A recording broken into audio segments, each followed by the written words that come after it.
नए स्टोरेजेस की तरफ तवज्जो देनी चाहिए थी। हमारा खित्ता ऐसा है जो कि एरिड है, जहाँ पानी की कमी थी और बतदरीज उसमें इजाफा होता चला जा रहा है।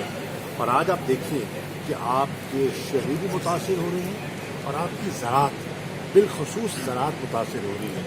और जब ज़राअत मुतासिर होती है तो फिर इंटर प्रोविंशियल जो इश्यूज़ हैं वो जन्म लेते हैं और वो वफाक के लिए मनफी होगा। ऋषि साहब, आज इंडस वाटर ट्रीटी पे भी बात होगी, तो जो भारत की आबी जारहियत है इससे मुतालिक आप क्या कहेंगे? और इसी देखिए, हमें अपनी मनसूबाबंदी करनी चाहिए। भारत की जो जारहियत है, आबी जारहियत है, वो अपने मफादात का तहफ़्फ़ुज़ करते हैं। अगर हम गाफिल रहेंगे और अपना जो पानी हमारे हिस्से का है उसको सही यूटिलाइज नहीं करेंगे, क्योंकि देखिए हमारा साल की तकसीम ऐसी है, कुछ अरसा ऐसा है जहाँ पानी हमारी ज़रूरत से ज़्यादा होता है और कुछ माह ऐसी होते हैं जहाँ पानी हमारी ज़रूरत से कम होता है।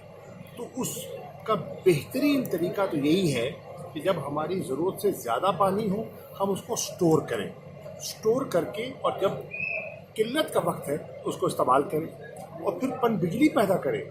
एनवायरमेंटल फ्रेंडली है, साफ़ सुथरी है, सस्ती है, तो एक दोहरा फ़ायदा है ना।